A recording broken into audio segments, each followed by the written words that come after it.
How are you, man? Test 1, 2. Test 1, 2. How about it, Christy? Make sure we can hear you on here.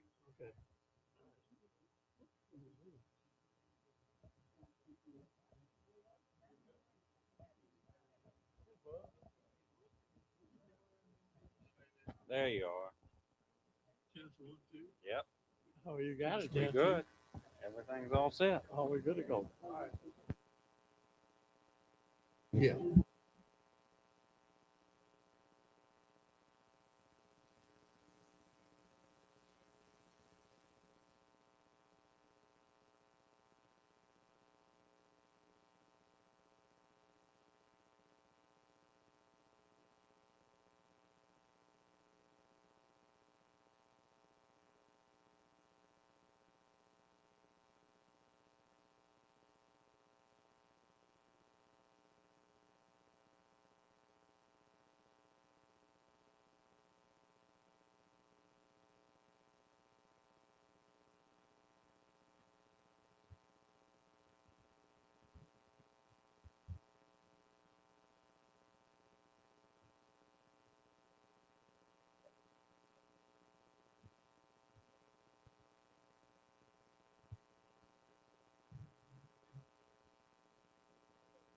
Okay, make sure they're on, I guess, or off when you're.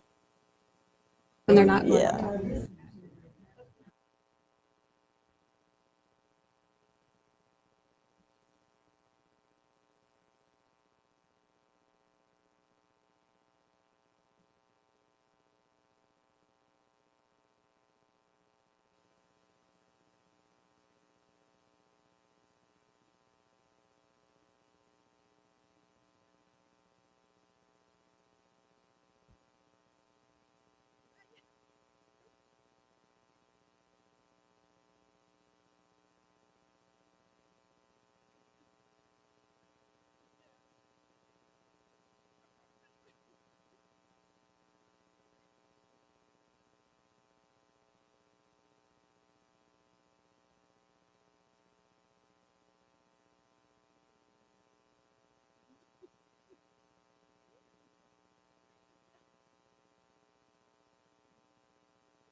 We good?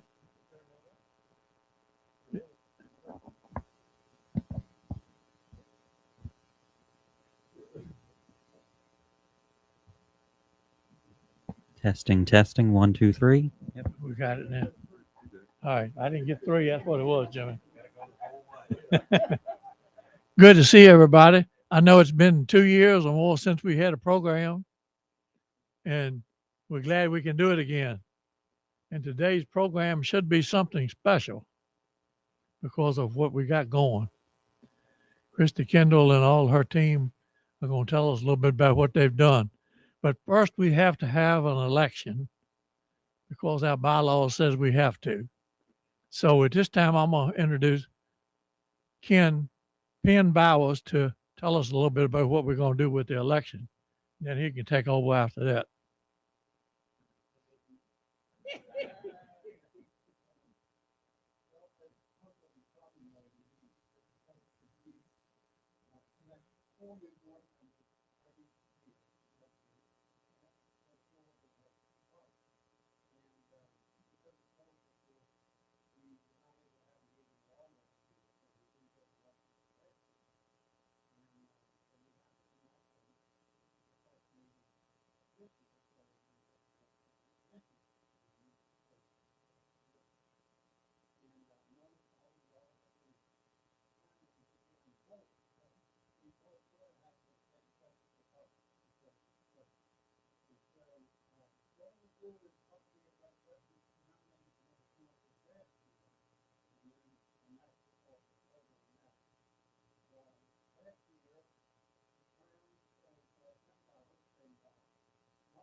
Has resigned, and he came up, but he has stayed with us until we came up with a new member.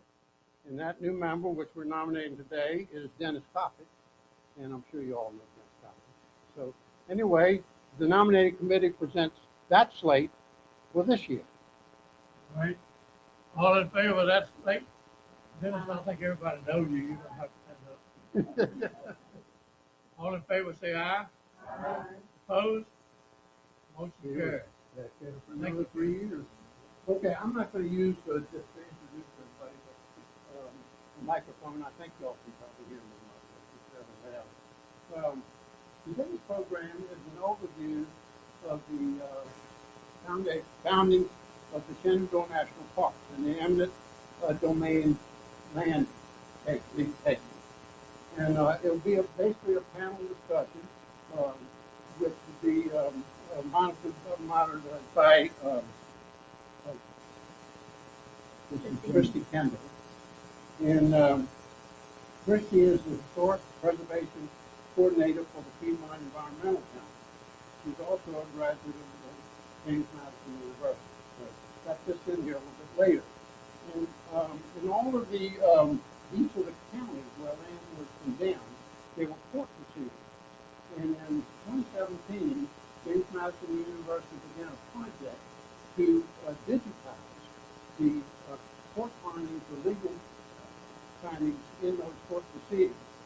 And in 2018, Christy was called by her former history professor at James Madison University and introduced to the project. And she and graduate student intern, Victoria here, was they began to, and she was asked to complete the process on Rockingham County, that she did. And from there, they proceeded on to Madison County. So the present all the counties, Rockingham, Rappahannock, and Madison County now that have been completed, the digitization project, and so that's what the program is going to be about today. We're going to tell you all about that. I want to introduce, Christy will introduce the other panelists who are involved in this presentation, and I want you to welcome them. And as they present the actual unveiling of the whole Shenandoah National Park digitization project. Okay. Anyway, so ladies and gentlemen, please welcome Christy.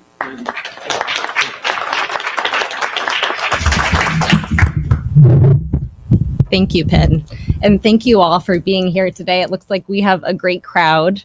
The digitization of these records has certainly been a long time coming, and I'm sure all of you are really eager to hear about what exactly are some of these documents that came from the court case and why it's so important to have them available to the public.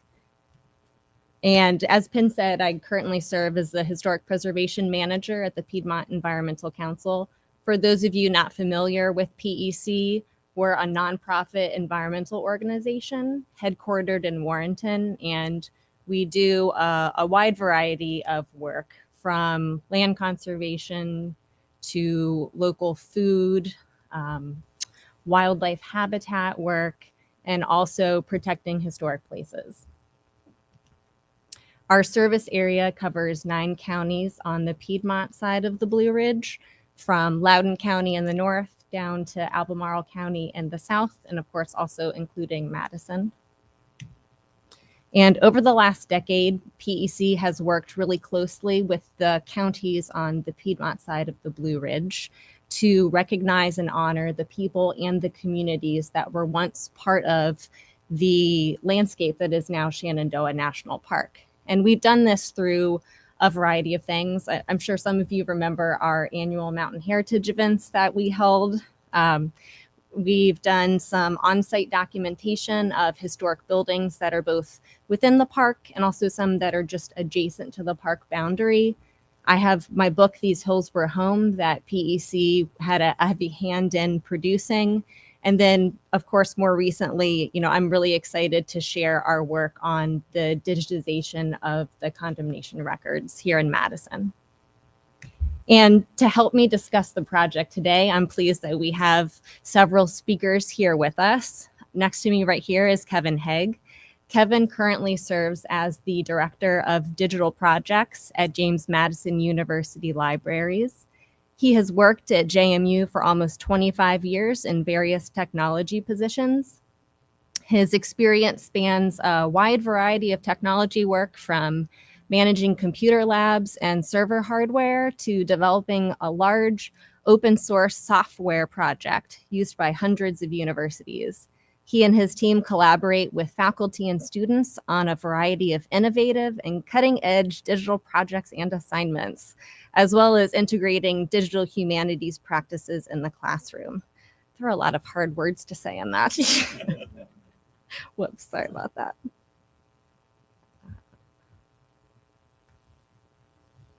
And next to Kevin is Lita Locke. I'm sure many of you already know she is the clerk of the circuit court for Madison County.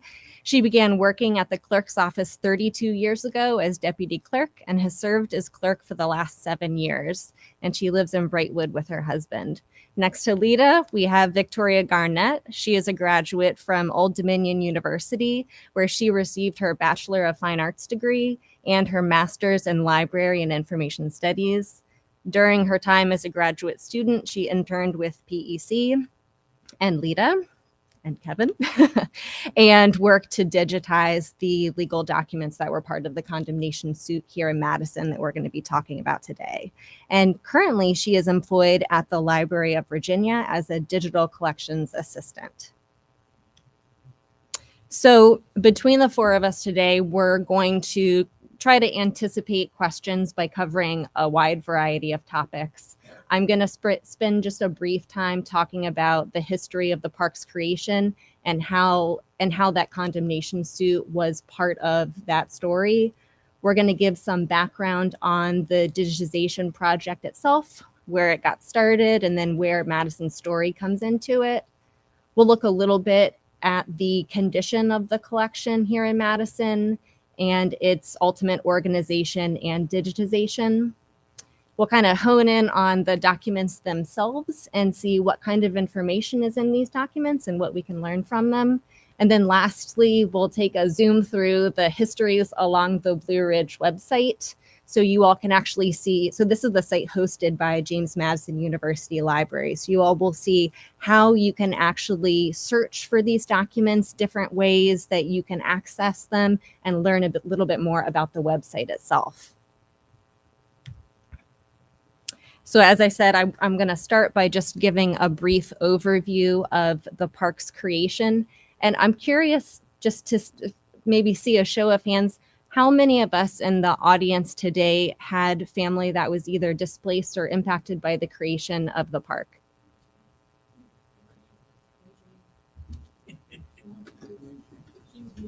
Christy, I might say right now, we have one lady here that was displaced. Mildred Jackson, right here on the front row. So Thank you so much we for being go here from today. one end to the other.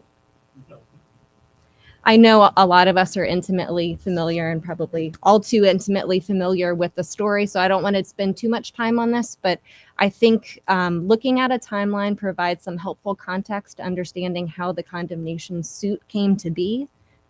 And so the idea for Shenandoah really stems back decades prior to its actual creation. And it kind of stemmed from a desire to have a recreational area like Yellowstone or Yosemite, but on the East Coast and in close proximity to Washington, D.C.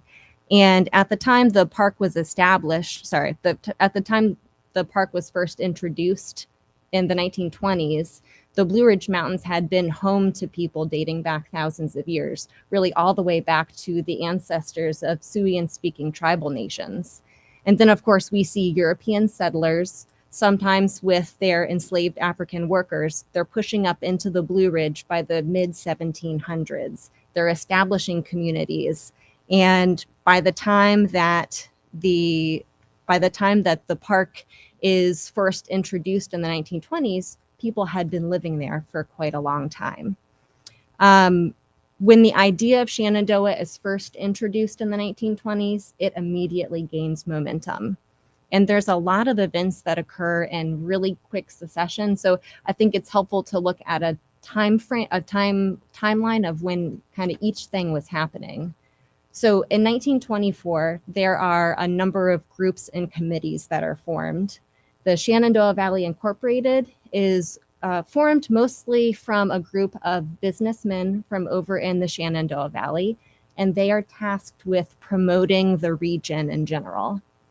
The Southern Appalachian National Park Committee is tasked with actually selecting the location for the park, and the Northern Virginia Park Association is founded to promote the idea of Shenandoah. So they want to get public buy-in for this idea. The following year, in 1925, the Shenandoah National Park Association is formed, and their main responsibility is to begin to raise money for the park. The following year, Congress, under what was the Calvin Coolidge administration, authorizes the creation of Shenandoah National Park, but the stipulation here is they say the land has to be donated. By 1927, there is a proposed park boundary drawn, and a local surveyor named Fred Amos is tasked with actually surveying the boundaries of the proposed park area. What he discovers very quickly when he's walking through and riding through the mountains and meeting with folks is almost no owner is willing to sell. And this is a huge problem for park promoters, of course, because the stipulation is that the land has to be donated. The park promoters really have no idea how to purchase private land covering such a vast area, and especially from unwilling sellers. There was no precedent for this. And so the following year, the Virginia General Assembly passes what was called the Public Park Condemnation Act. This essentially authorizes all of the tracts within the proposed park area to be grouped together into one court case of eminent domain condemnation. as you all can imagine, from 1934 to 1935, there are a series of legal challenges to this takings. It's challenged first in the U.S. District Court. It's later appealed to the U.S. Supreme Court. The Supreme Court agrees to hear it. They ultimately dismiss the case, though, in 1935. And the legality of the condemnations is ultimately upheld at that point. This allows blanket condemnation proceedings to move through county by county. And by August of 1935, basically all of the deeds to the land are in the hands of the federal government. The State Commission on Conservation and Development, they were the entity that oversaw the condemnation process, sent notices to residents to vacate on November 1st, 1935. And in the months that followed, thousands of people, of course, leave their homes. On July 3rd, 1936, Shenandoah National Park is officially dedicated. Because this court case proceeded county by county, ultimately what happened at the end was each county had a unique set of documents that pertain to the land that was acquired in that specific jurisdiction. So at the end, Rappahannock's documents all ended up at the Rappahannock Courthouse. Madison's documents all ended up at the Madison County Courthouse. From the mid 1930s through really just recently, oftentimes the records themselves were in big boxes down in the basement or maybe back storerooms of courthouses, and they weren't really ever getting used, or if they were, it was very rarely. But the documents themselves are just a treasure. They're an absolute treasure trove of information to learn about the lives of the people up in the Blue Ridge and these communities that thrived up there. And so that's really what we're going to be focusing on today, is the documents themselves.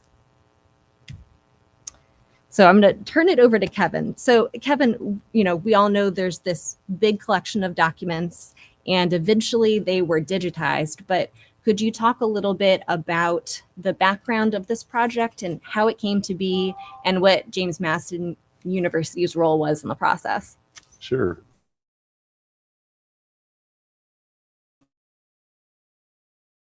Interest to anyone in the public, and to put those on the internet, to organize those records and to put them in. So some partners involved,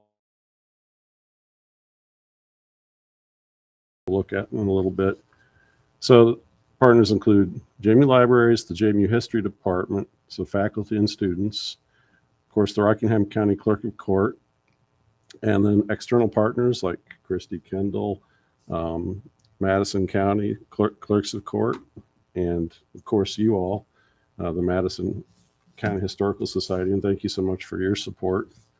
And since 2017, this partnership is digitized and described now over 25,000 pages of court proceedings and other legal documents from Rockingham, Rappahannock, and Madison counties. And we're also now talking to Augusta County, and I think Christy's talking to Greene County and Page County to add their SMP records.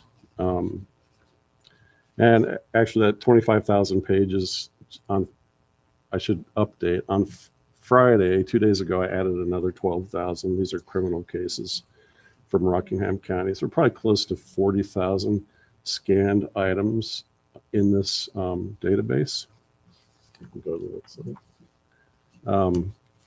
So I'll discuss a couple important project milestones, but first, what you see in this slide is a word cloud of surnames from your SNP records. So these are surnames of people who were displaced from the SNP in Madison County.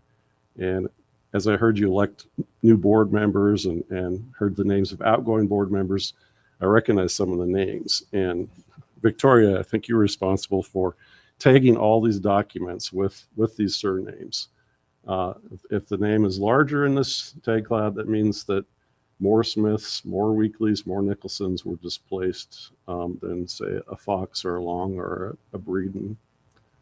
So you can look at that, and if you see your surname in there or someone from your family tree in there, then you're related to someone who has moved off the Blue Ridge mountains to make room for the SMP.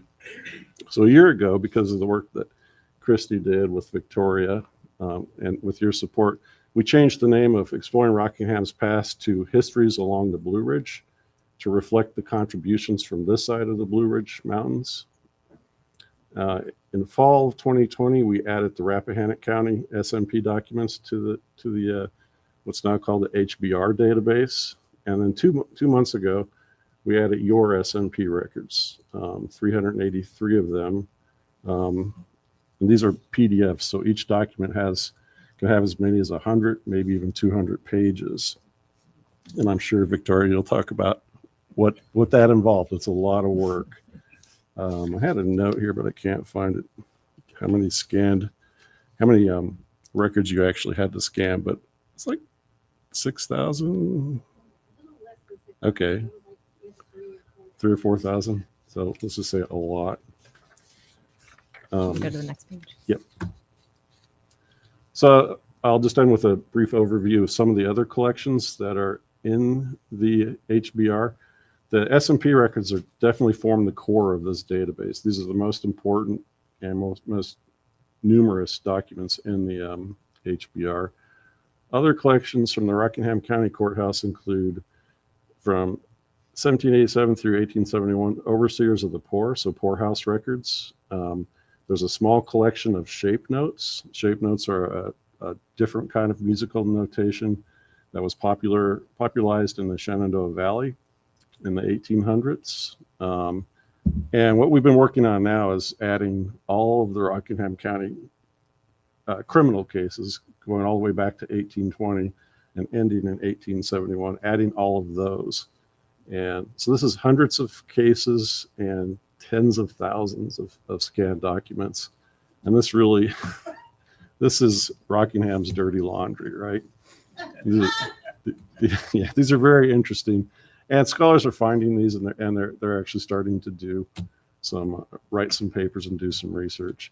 Then we have a small collection from the Board of School Commissioners, and Craig Schaefer scanned thousands, probably 8,000 Rockingham County Prohibition records, which are also very interesting. There's still more laundry. And then there's these other courthouses on the other side, on this side of the Blue Ridge, right?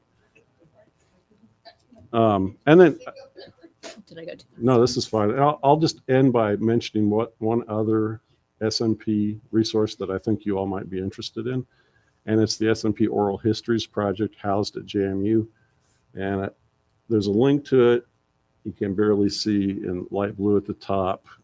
This is 130 oral interviews of people who were living in the Blue Ridge Mountains of Virginia prior to the creation of the SMP. So these interviews were taken in the 1970s, and they're available online at this link as audio files along with transcripts. And I won't get into it, but I have an example here of Joseph Frey, who was a member of Madison County's Chamber of Commerce while the SMP was being created, and he is sort of reliving that experience. And he mentions George Freeman Pollock, who he called the father of the Shenandoah National Park. So another one of Madison County's prominent citizens who shows up in these records. And that's enough for now. Thanks, Kevin. So as Penn had said, sorry about that. There we go. As Penn had said, one of my former professors at JMU had alerted me to the project when Rockingham was kind of finishing up. And I thought, this is really amazing. This is a nice dovetail kind of to some of the other mountain heritage work that PEC had been doing. And we really should get involved to get the documents from the Piedmont side of the Blue Ridge digitized. And that's kind of what I've been focusing on at PEC since Rockingham wrapped up in 2018. Is that when it wrapped up, Kevin? Yeah. So we started fundraising first in Rappahannock County. That collection was uploaded in early 2020. And then we were very fortunate to have the Madison County Historical Society fund entirely the digitization of the Madison County collection. So we are truly, truly grateful. And that's really what we have been working on over the last year. And so speaking of the Madison Collection, Lita, could you talk to us about the collection itself, what you know about where it's been, who was using it, if ever, and then your decision to ultimately allow it to be digitized? Basically, what you see there is Condemnation.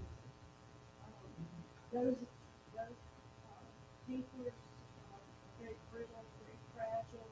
I think Sorry.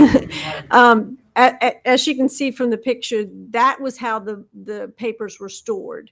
I think probably Ed even remembers back in the record room, they were just up on shelves. When I took oath of office, one of the things that I wanted to do was make sure that Madison County's records were preserved. And so I've worked with the Virginia State Library on getting books and a lot of order books and deed books. We got the Shenandoah National Park map restored. That was a big project for me, but never knew really what to do with those papers. I wanted to get them done, but just didn't have the money or the manpower to do this. And every one of those papers are really listed by track number, and then they have the person's name underneath of it. Or the property owner's name, and each piece of paper is a tract number. So if somebody wanted to come in and see that, they had to first go to the large map, which again was in horrible shape until we had it fixed. They had to try to find their surname on it, and then that would give them the tract number. And then they just had to go through boxes to try to locate that tract. So there was no alphabetized papers. There were no track numbers really in any sort of order. I also, when I had the state library come to the office on another project and was talking to him about getting started with this, and he said, "Oh, I think we've got 3 or 4 of your boxes at the state library." So I was like, "Can I have them back, please?" And so they did. They gave them back to us, and so it's been something that I've wanted to have done for a long time, but just was not sure how to go about getting this done. Christy contacted me, and I think it's about February of 2020, and we talked about it. She told me about what was going on at Rockingham and Rappahannock County. I was totally on board, but I did want to make sure those papers are so brittle that they were taken care of when we did this, make sure that they didn't end up in worse shape. And I did contact Chaz in Rappahannock and Rappahannock County, and they were both so pleased with how their project had went and what they were doing. So I was on board. Unfortunately, COVID hit, and we had to kind of put it on hold for a little bit. But then we were contacted last year, and Victoria was hired, and it was a huge project. I knew it was going to be a huge project. Wasn't quite sure how it was going to turn out, but it has went way beyond my idea that it would go. It's fantastic. This project, these I feel like we've put lives back into those mountains. The park portrays it as one way, but the citizens of Madison know what happened. And this, I feel like, is one way of getting this, getting the names back in the mountain, getting them back to that park, and realizing that these were families that were displaced, and that it wasn't just, I go up there 3-4 times a year. I love the park. My husband and I will get on the motorcycle and go. But do we really know how it came about? So I feel like this is how we can let everybody know. I mean, it's not just Madison County residents who are going to be looking at these pieces of paper. It's the descendants of those who were displaced. But anybody across the world, I mean, they can now see these papers. Before, I would say surveyors looked a lot at the papers. we had some genealogists who would want to come and look at them, but again, it was difficult. It was hard for them to try to figure out where their tract was or where their family member was, because they weren't alphabetized. You literally had to go through box after box. And Victoria, I contacted a clerk over in the city of Fredericksburg, and he had Hollinger boxes. And so Victoria made a trip to Fredericksburg for me, and we collected as many Hollinger boxes as we could get in her vehicle. And these are acid-free boxes. So now those papers are, each tract has its own folder, and they are in the Hollinger boxes so that there won't be any further deterioration. Thank you, Lita. Do you know how many boxes there were? With what was sent to us from the state library, there's probably about 6 or 8 boxes. Does that sound about right? I know there was 3, and then they sent 3 or 4. So The archival boxes. I'm trying to yeah, there is still some maps. They were huge, and we tried to take them down to the Commissioner of Revenue and see if we could get them scanned in. They're just larger than what we could do. So there is still some things that haven't been scanned. So turning it over to Victoria, I was very fortunate to kind of already know Victoria prior to this project getting underway from some of the other work I'm doing in the county. And I knew of her background in archival work, so I was very excited when she was interested in working on this with us. Victoria, could you talk to us a little bit about the condition of the collection? As we can see, it looks to be falling apart in this picture. And, how you went about assessing the condition, organizing it, and then ultimately your work to digitize it. Right. So can everybody hear me okay? No, a little bit more. Is this good? Okay. Yeah. So I was responsible for organizing and taking care of the process. Sorry.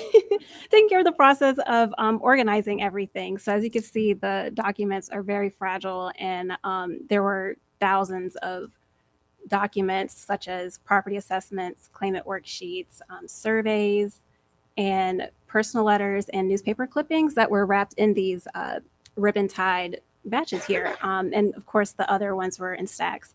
So I was responsible for putting them in order in archival folders and archival boxes, along with digitizing them in digital folders as well.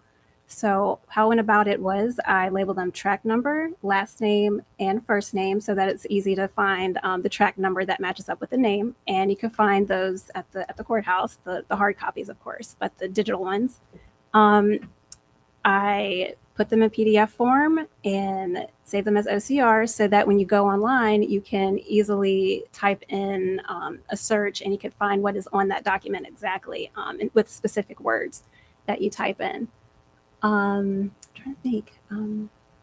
Yeah, so there's an example of the archival boxes that we placed them in there. Could you talk a little bit about what were some of the different types of documents you found? Because everything was kind of mixed up a little bit, right? Yes, exactly. So the depositions were in there as well. There was an individual, Isaac Young, his deposition stood out to me. I think there's a picture in here of just a little clipping of which one. I'm not sure if you can see that clearly, but it just basically, he was asked,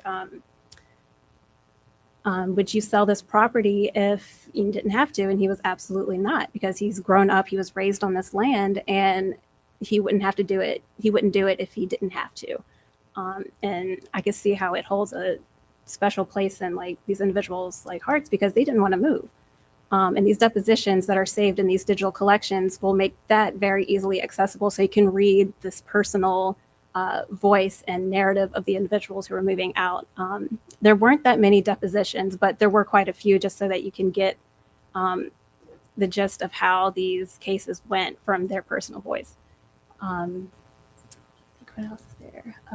There's a lot. Could you talk a little bit about the actual scanning of it? Because I know that took a really long time. How would you go about scanning these thousands of documents? So going about scanning that, I would definitely keep organized with that individual's tract number and that person's name. So I would have the flatbed scanner. I would carefully place the pages because they're very fragile. I'd carefully place them on the scanner and have it go through the computer, and it will show up on the screen so that it's saved in that individual digital folder, digital folder, so that you can easily access those as well before sending them over to JMU. There were thousands, so there's about 365 individuals altogether that were in this collection, and altogether were thousands of just miscellaneous documents. There's notaries, the newspaper clippings written, asking to save their land, not to have it sold. So you'll find all of that in these digital folders as well, along with the hard copies as well at the courthouse that are in those folders in the archival boxes. If there's anything else to say? I thought it was interesting too, as I was going through some of them. You had Madison County names, but then there's Herbert Hoover's property, and the papers that were on that property too. He seemed to get a little bit more money than some of the citizens of Madison County did, but it was just kind of interesting as you come across it, and there's Herbert Hoover's property. That question, was that actually his personal property? Are you talking about Camp Hoover? Well, it had his name on it, and Yes. I believe it was He did. He talking about purchased the- it. Yeah. That wasn't acquired in the name of the U.S. government? I think it was his personal property. Yeah. Then he donated it, didn't he? Correct. He Yeah. purchased it, and he purchased his plot, and then creation, he donated it to the park. Well, we were very thankful to have Victoria work on the project. Thank you. She has incredible attention to detail, which is exactly what is needed for this project. So when you really look at the documents that she's talking about that were part of the suit, they have ultimately been organized into 2 large collections online on JMU's website, Histories Along the Blue Ridge. The first one that you'll see up there, Court Proceedings, that's really the bulk of the collection. That's the largest one. And that includes land files for every single property that was assessed for inclusion in the park. That's a really important distinction because just because a property was assessed doesn't necessarily mean that it was acquired. Even properties that were assessed but not taken still have a land file on this website. So that's really important to remember. And then the second collection is this miscellaneous documents and mutaments of title. And we'll take a look at that in a second. Let's see here.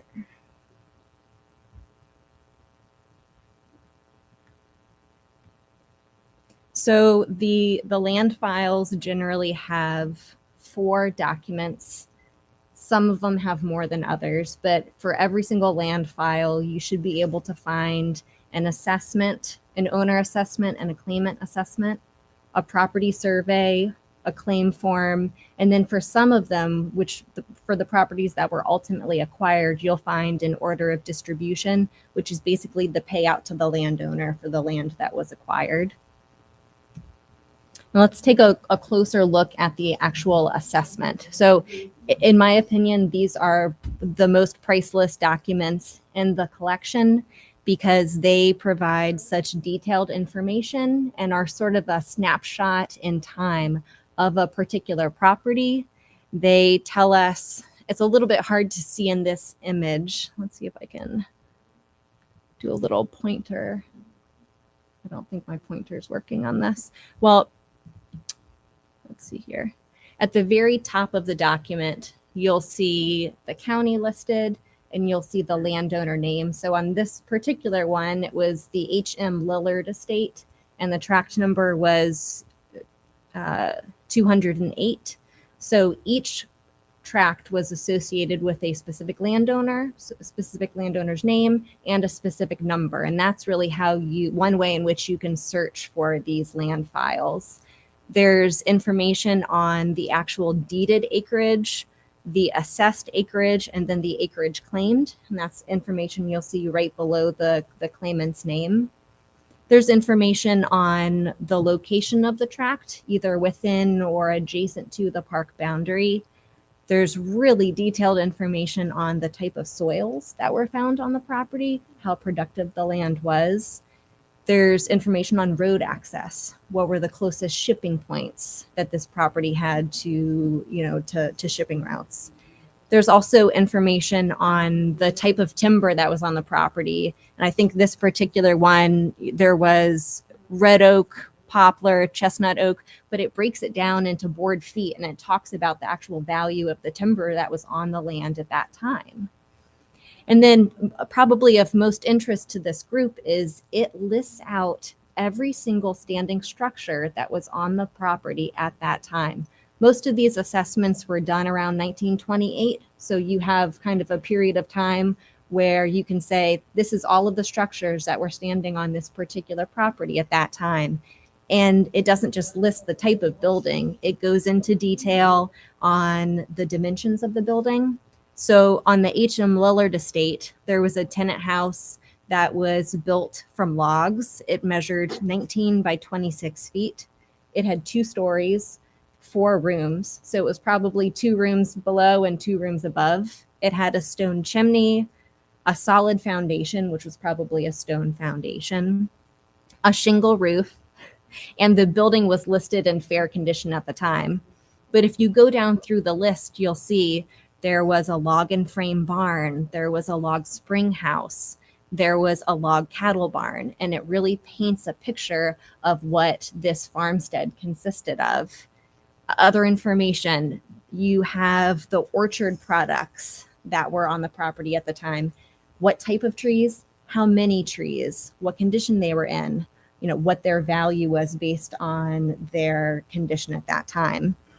The only real difference, so you'll see kind of the same forms under owner assessment and claimant assessment. The main difference here is that the claimant assessment on the right-hand side of the screen contains the final summary valuations for the property. So you can see in blue ink, that's the final valuation for the property. And generally these are the forms that were signed.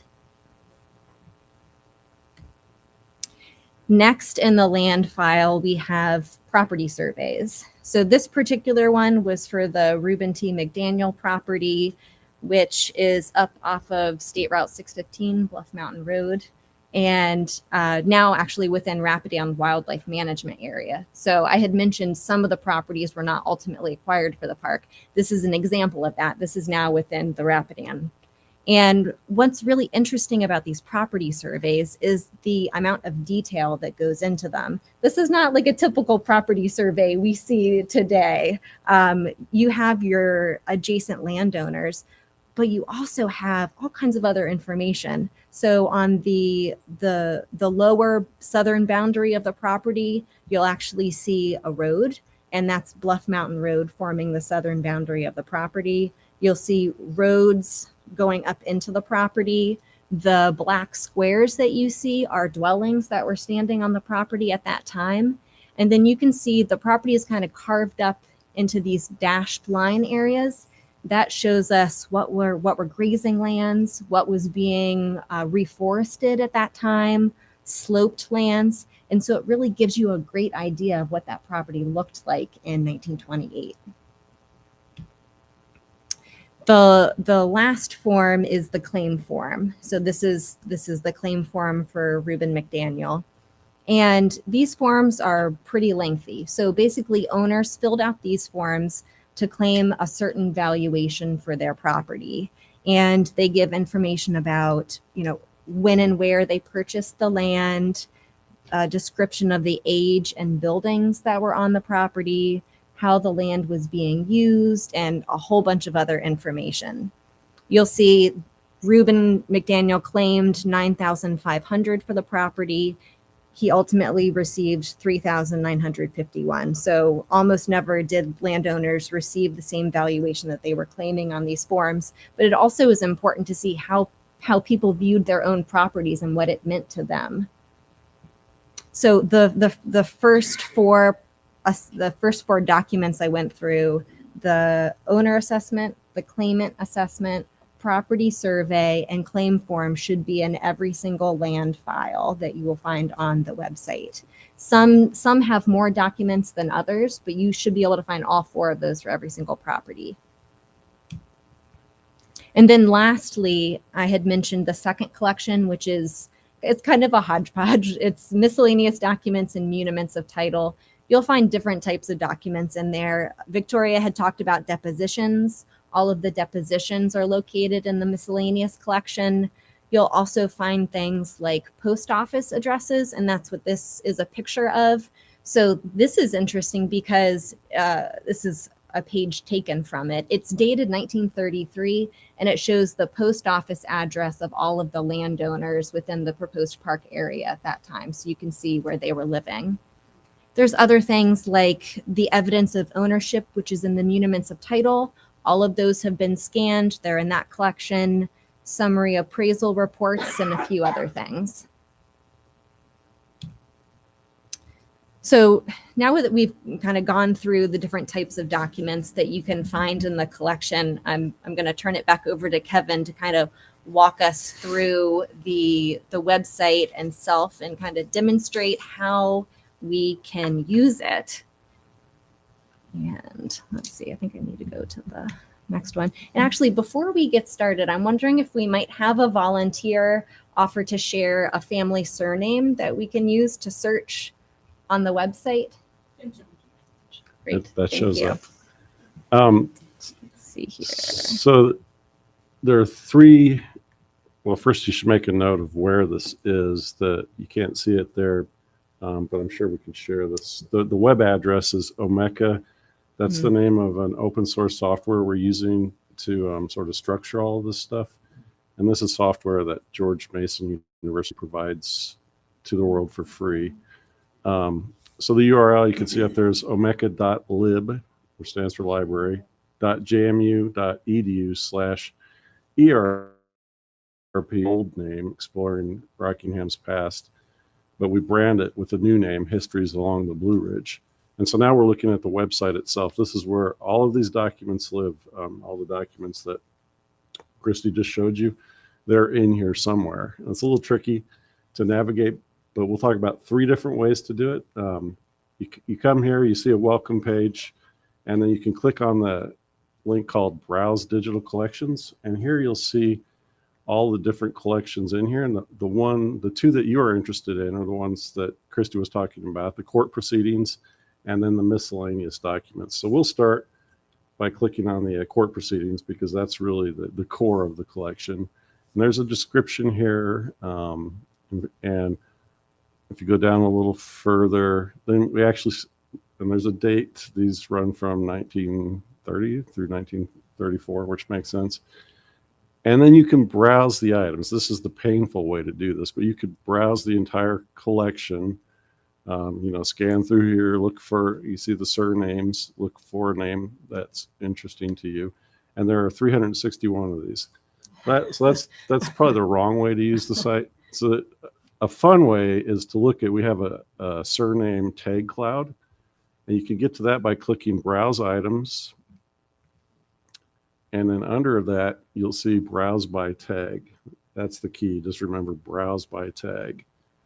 And now what we see, this isn't just Madison County. These are surnames associated with all of the documents in the HBR. So, and luckily they're organized alphabetically, but you can use your browser's search function. And here we search for Fincham. And once you find the surname you're interested in, just click it and it'll bring up all the documents. Here there are 10 documents related to the surname Fincham. So it's obviously a large family with several different tracts in Madison County on what's now the SNP. Is there one here you want to look at in particular? This is sort of the entry point into the content itself. Justice? JD? Is that possible? So let's try it. So you click on the name, and now what we're going to see is a description of that. This description, this is what Victoria did, described all these documents, and then I put all that information in here. But these are the scanned documents from your courthouse. So this is the interesting part. These are PDFs. You can download these, and they'll have a name on them that makes sense. And you can collect them on your computer and look at them. And then you can just page through here and look at all the different forms and all the different items that Christy was talking about. So it's very interesting. It talks about the slope of the land and are there any streams on the property, all that kind of stuff.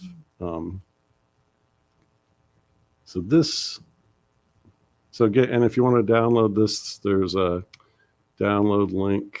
I think it's the one with the arrow on it. Yeah, right here. Yeah. So you can download this. It's a PDF. Your computer should be able to read these, whether you're on a Mac or a PC. And again, these are free to use however you want for genealogy, for research, for a family reunion. There's a lot of fun stuff in here. So that's sort of an easy way if you're interested in a particular surname. I recommend using the tag cloud. The other way is if you go to the very top of the site, there's a search bar, and you can type Fincham Art. Should we try another name here?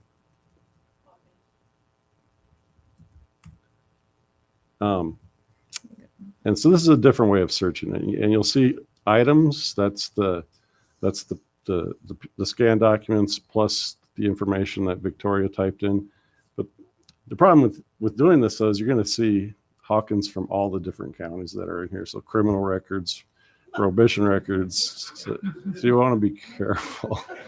But so again, we're seeing a list of things here, items and files. Do you see? Yeah. From Madison County. And again, you just click on the title, the name, That's the wrong one. and Annie? Was it Annie? Oh, here it is. Here we go. Yeah. so here we are again. We're looking at details, and here are the scanned documents. There's 7 pages in this PDF, and you can just go through it. And again, same documents, but a different tract, different timber rights. These are really interesting documents. This talks about the condition of the soil, whether the bark has been stripped from the trees, I guess for tanning. There's just so much information. There's so many stories in here. I mean, every family has a story.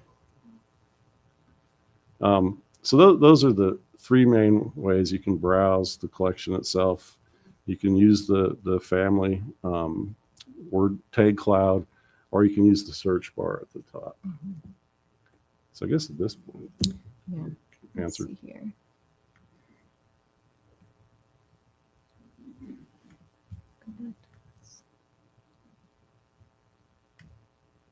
Yeah. Thank you for that, Kevin. I think it's really helpful to see different ways that we can search for and access the documents based on what the purpose is and what you're looking for. We'll open it up for questions in just a minute, but I want to thank again the Historical Society for helping make this happen, James Madison University Libraries for making this possible, Lita and Victoria. This was a great team to work with, and couldn't have done it without you all. So thank you very much.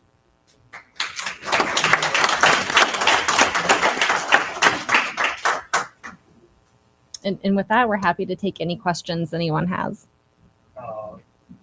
Any way of bringing in photographs of the old home sites that is available on one of your other sites? Connecting. So that then you got a complete package. To associate it with the file. Yeah, I mean, that's a good suggestion. It'd be nice too to be able to link to the oral histories associated with a particular tract or family. I think it's a lot of work, but I think it's possible. We'd have to find the photographs first, and then we'd have to understand. It's already in your system. Oh, you see some photographs? Not in this program, but your other program, I think you guys work with your client. Oh, the Shenandoah National Park database. Kevin and I had talked about finding a way to get that database onto HBR to kind of integrate things more. Yeah. Are you talking about the large map? That large map that's interactive where you can click on a track. So yes. we have been in talks, and then the pandemic happened, but I think we'll circle back around. It'd be nice if you're looking at that map and you could click a link, then that would take you to this large scanned, this PDF with all these documents in it. So yeah, I think you've anticipated what were next steps. Next project. I saw some other hands. Yes. Curious, the valuation of property on the how is that determined? That's a great question. Sometimes you can see letters going back and forth, people trying to make cases and argue for the value of their land. I think ultimately what it came down to was how badly the park wanted that piece of land to either fix donut holes in the boundary or to get, certain points like old rag, So I think ultimately it probably came down to that, and also how much sway that landowner had in the larger community. Ordinarily, condemnation involves a trial. Was this, do you have any idea that these go to jury trials or It was a chancery case suit, so not a jury trial.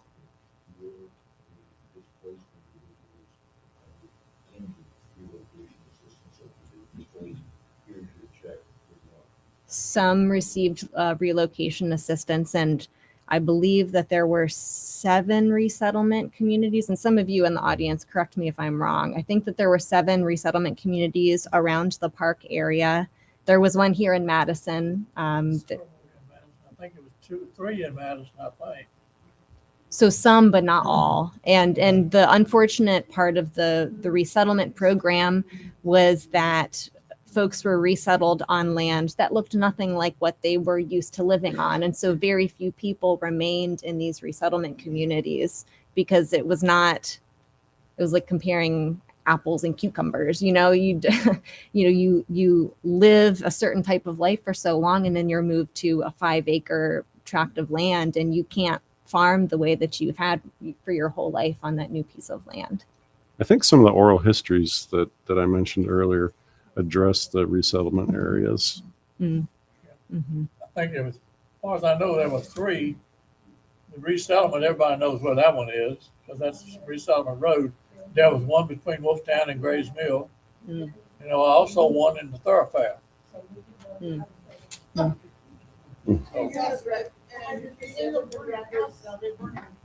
land that was taken in Madison County. Do you have records for all of the land?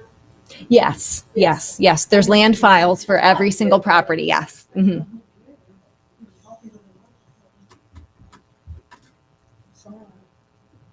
A lot of people think at the park, they purchase your property. Again, you would have a dispute over the value you thought and what you received. But these resettlement areas, you weren't given that home. You Correct. had to purchase that. Or rented it. Yes. Or rent it or whatever. But I think a lot of people think, well, the park gave you a home. No, they did not. Correct. Yes. Yeah, it's an important distinction. Some families owned their homes in the mountains, and when they such and such provided them a resettlement, they provided them a mortgage that they had to pay on it, and some of their homes in the mountains were already paid off. They did not have a mortgage up in the mountains. Right. So they provided something that you would have to pay for the next 30 years. Do you know, I don't mean to put any of you on the spot, but Rapidan Railroad, familiar with that? I'm familiar with it from talking with you. The West Virginia Timber Company set it up in Orange at the Silk Mill. That used to be a big pond on the small railroad ran to Gray's Mill, and they hauled logs out. And it was FCC incorporated around 1916 or 18. And then, of course, they put in 17 miles of track, and they started hauling timber out. They got to Wolftown around 1920, 1919. All of a sudden, bam, they cut off. Closed down the FCC, their connection with that around 1924. Now, my question is, do you think that it's awfully suspicious the park is formed originally in 1924? Well, I mean, the idea of the concept, which means probably people were talking about it a couple of years before they actually got the formal 1924 date. So I just wonder if they didn't go to Brees and some of the other big wigs in West Virginia Timber Company and purchased bought them out, so it would not, because timbering then, they just literally raped, devastated land. Yeah. And with the idea of that area becoming a park, they didn't even have to do anything. Right. You haven't heard anything. I mean, that's just speculation of mine. Yeah, but that makes sense, though. There's a collection. I think Lita and I saw it in the storage room. There's a collection from the Madison Timber Company, West Virginia Timber Company. again. Huge collection, Yeah. has not been digitized, but you know, it would be interesting to see if there were letters or correspondence in that I've gone through some collection. of it, and basically have court cases, and that land also was condemned. Mm-hmm. Yeah. Because they thought it was for the betterment of everyone they hauled timber on and stuff. Mm-hmm. Mm-hmm. Before I forget, I don't want to forget to thank Alan Berry, who's the secretary to the county administrator, for coming in and helping us with all the electronic stuff. You have to have young brains to do that. Yeah, Thank you. I know a lot of you have already been to the museum in Crigglesville, the Mountain Museum. If you have not, you've missed the treasure. And we'd love to see you come. And Leah was talking about the map. Well, we have one and she has one in the clerk's office. And it lists the tract number of every landowner. So you can go on that map and figure out where your family was. So then we have one other thing that we have at museum in Crickersville that's probably unusual, is our genealogy expert has done the genealogy on all 120 families on the monument we have out front. And they're all printed and available for people to look at. That, It's amazing. but that's something that's very unusual. I don't imagine too many are going to have all that good stuff like that. And I would certainly like to thank the panel today, Christy, Kevin, Leah, and Victoria. That you've done a good job. We appreciate you doing it. And we have a little bag for each of you here. Oh, And it's sad to say, but I don't think there's any moonshine in the bag. thank you very much. I have one question that I was requested to ask.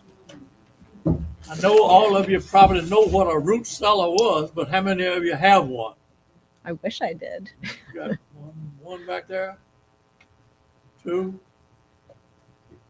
Well, but hadn't been down in the mountain, they wouldn't have been able to eat too well.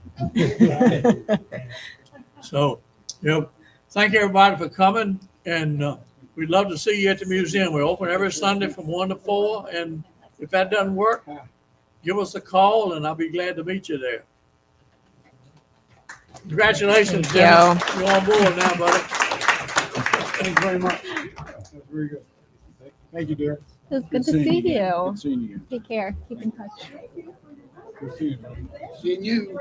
Take care of This yourself. conference is no longer being recorded. Group photo for the Rappahannock, for the Mad Rap, before you all Oh, leave. sure. Do you want me to get closer to them? Maybe even just like right here. Okay. Yeah, maybe at some point before you all leave.